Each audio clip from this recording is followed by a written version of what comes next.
Welcome to Beating Cancer Daily. Beating stage 4 cancer for 30 years still takes my breath away every time I say it.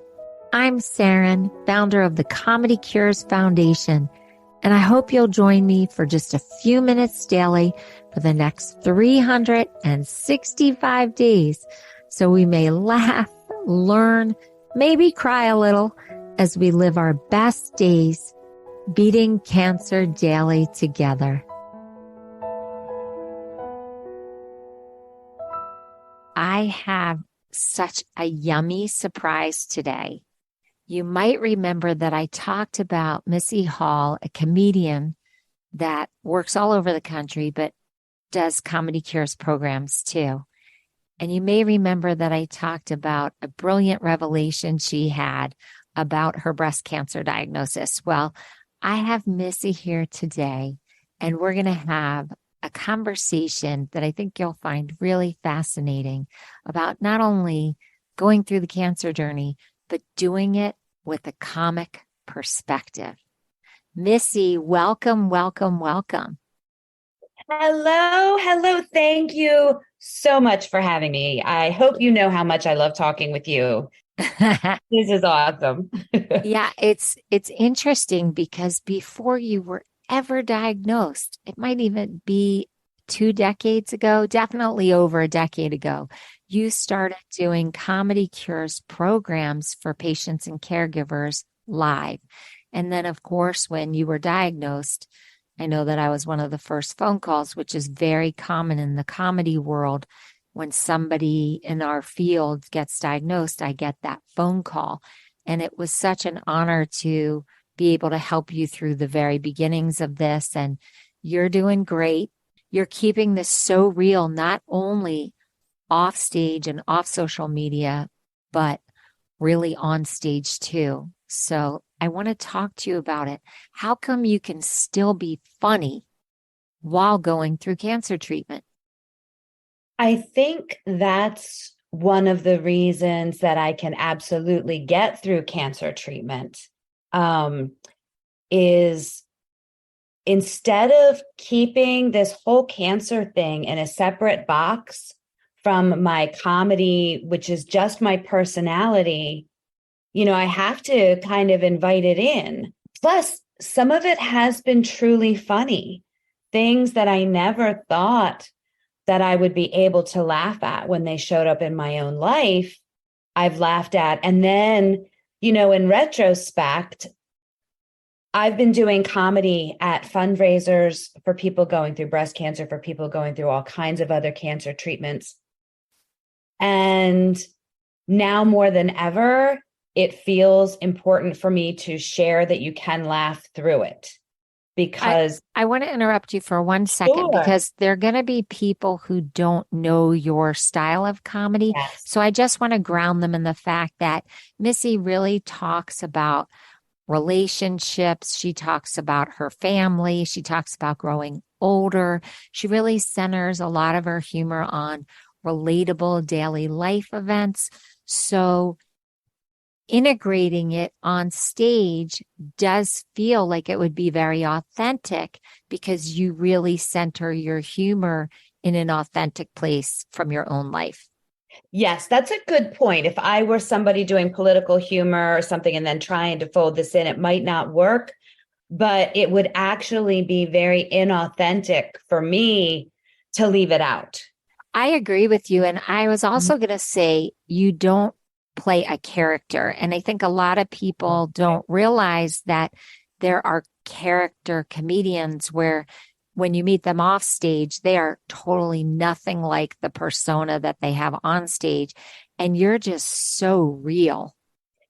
What you see and hear is what you get at any given time. Like it's no different, which maybe that means I'm a very lazy comedian because I just do me. But yes, that's a good point. So that when people are hearing me and they'll hear me talk about my daughter, my grandchild, and my marriage and all kinds of things, to when I start talking about my breast cancer and the subsequent appointments and treatments, they know that it's a real thing, which brings some connection to people that are either going through something themselves. Like, I can't tell you how many shows I have performed at, and people will come up and hug me and whisper in my ear, I did it too.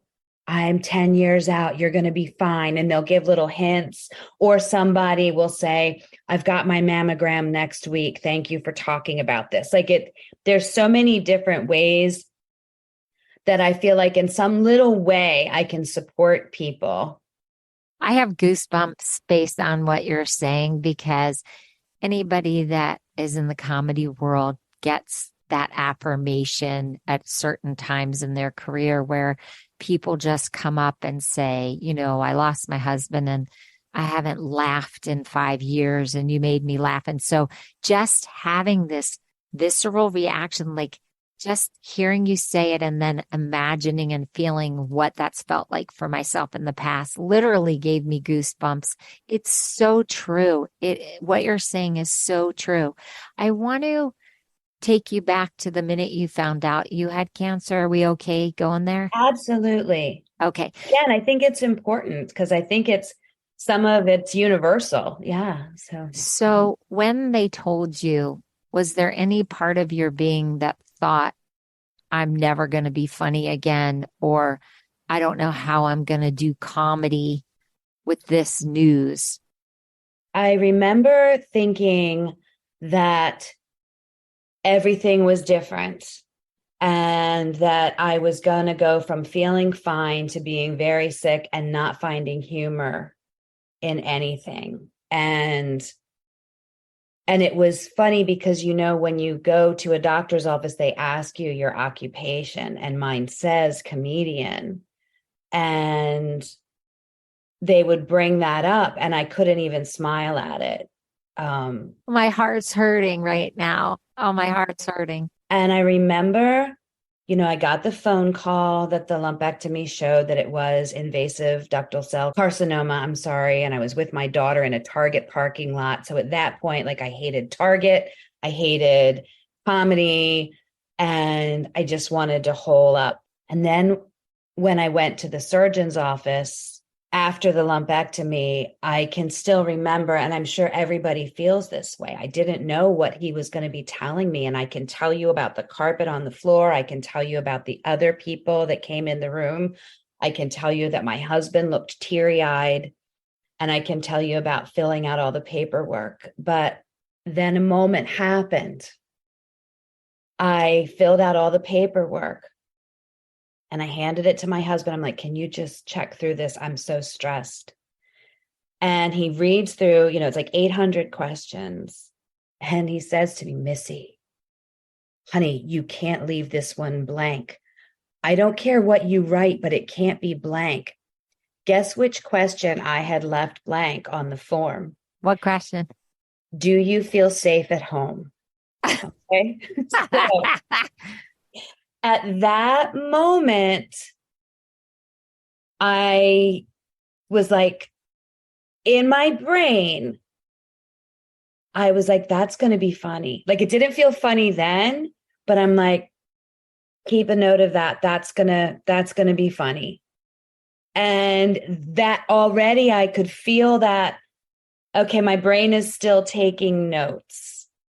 This is really powerful on so many different levels. And I just want to interrupt for 1 second to just place this in context. So first of all, Missy is not making fun of domestic violence, and that's why that question exists on the form. So if you are someone that doesn't feel safe at home, and honestly, I've encountered that with people living with cancer whose spouses become enraged and are not supportive and they are in danger. So if you are one of those people, I want to say to you that we need to get you help, and we need to call a domestic violence hotline, and we need to make sure you're safe. So I just want to make sure that you know that this does exist. You are not the only person, and that we are here to support you. The second thing that I want to say is that Missy is doing something at this moment that all comedians do in order to build their routine off of the authentic experiences of their life. And so what she is acknowledging is that although she was in this crisis situation, she saw a little glimmer of something that she could develop comedy from in her life. And then she could come back to that when she wasn't in the situation and actually potentially write a comedy bit about it from her perspective. And so we carry around a little notebook, or we carry our phones and we have notes in them, and we jot down these little things that we think are seeds of humor. And so I've taught comic perspective in other episodes. I actually recorded an episode called Cancer Funny is Everywhere.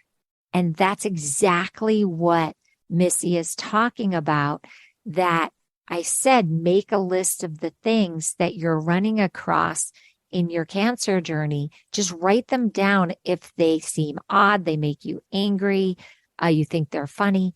And then we're going to work with you to develop this into some tumor humor. And this is exactly what Missy's talking about. And I wish she were on that episode, because that's the perfect example.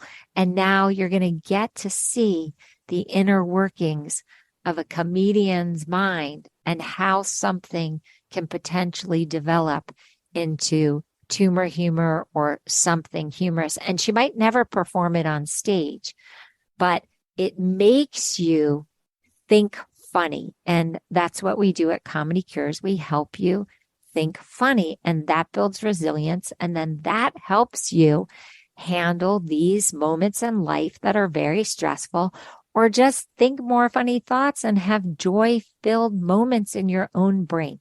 So that's a long explanation, but I want to turn it back over to Missy and let her develop what she was talking about seeing this spark. And for a comedian that's been diagnosed with cancer, when you think that the cancer is potentially robbing your comedy, your comic perspective, your livelihood, because that's how you interact with the world financially also, it is a terrifying place.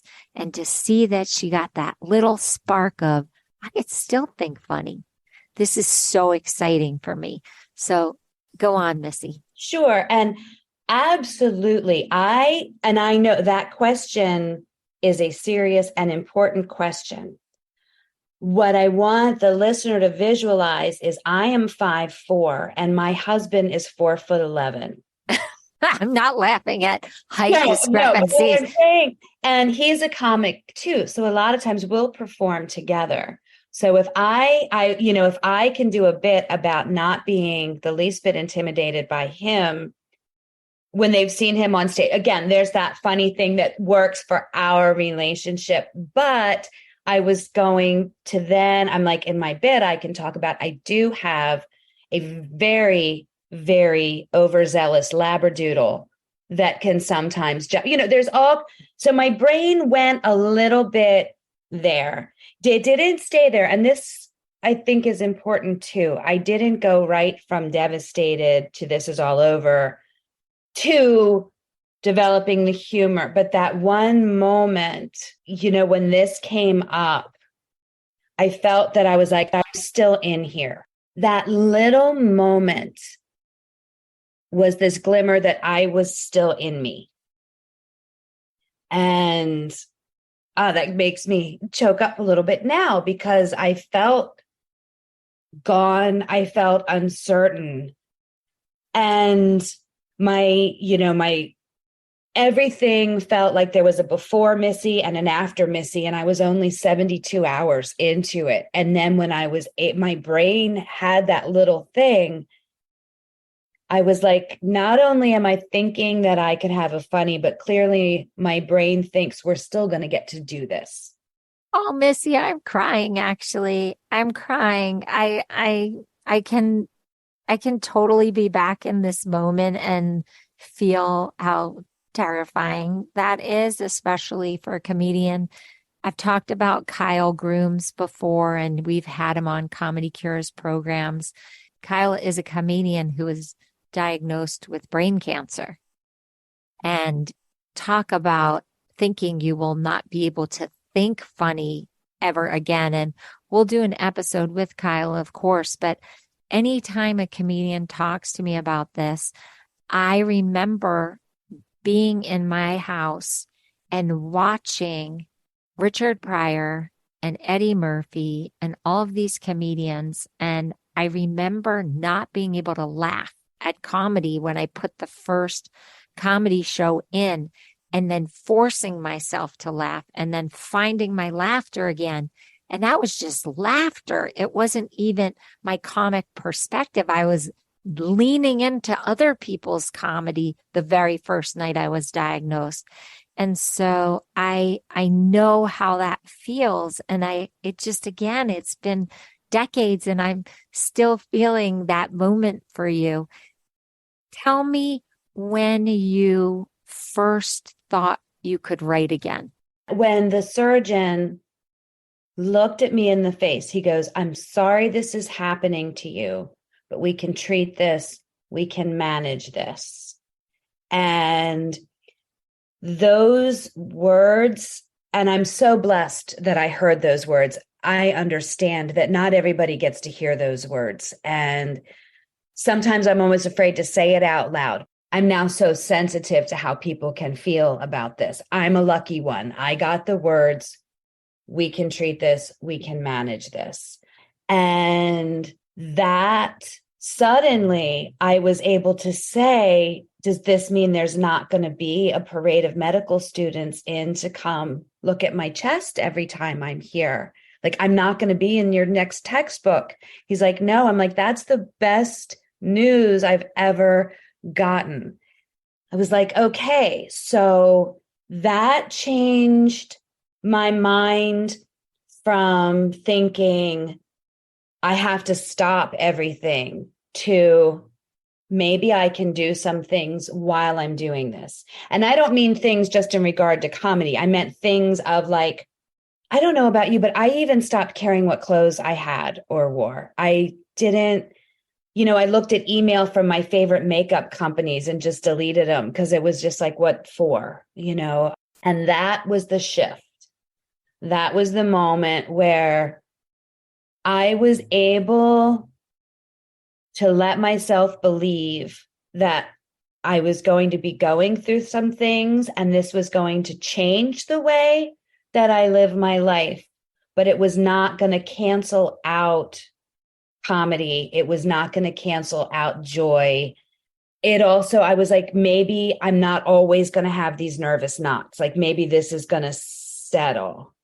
This is going to settle. And that was the day, I can still see in that little office, him saying those words after getting my biopsy results back and, doing the genetic testing on the cancer cells and stuff. And that for me was the moment. So beautiful. I think what I'd like to do is let you digest what Missy is saying and really just sit with how she went through this diagnosis and how she processed that she could then go on. And she didn't know how exactly, but that she was going to be able to have a new normal and a different life than she had, but that her life wasn't going to end as she knew it in terms of her career. And I think what we should do is come back and have another session with Missy and let her take us through how she actually started to write comedy again. And we'll get some yummy tips from her. And then we'll actually talk to Missy about how she found her tumor humor. And that is so special. Missy, I want to thank you for being on the podcast. As you know, these are bite-sized. I try to just give small amounts of information. I know going through the cancer journey makes us all so busy that I try to respect people's time. And then they can come back and hear another installment on another day and not have to spend a large amount of time listening to the podcast. But every episode is different. Every episode is unique to the subject that we are talking about, whether it's motivational, inspirational, practical, funny. And I think you have just added so much to this conversation of beating cancer daily. I just want to thank you for being so honest. Thank you. I honestly is the only way to go with this thing. It really is. It's the only way I'm going to be of any service to other people and to myself. So thank you. Have a blessed day. We're going to be with Missy more over the course of the next few weeks, and I'll see you tomorrow. I hope you guys know this, but Beating Cancer Daily is a listener and donor-supported podcast and community. So if you have some extra change, I'd love you to go to ComedyCures.org and make a donation today of whatever level is comfortable for you. And it will be tax deductible to the extent allowed by law, because ComedyCures is a nonprofit 501c3 organization founded from my chemo chair, April 1999, and we've been going strong ever since. So please consider making a donation today and help our community and this podcast thrive. Thanks so much. See you tomorrow. Guess what time it is? It's time for me to read the disclaimer. Beating Cancer Daily and the membership circle are not in lieu of medical advice or treatment. They are for entertainment purposes only. Please consult your healthcare team to review your best strategy. Thanks for listening.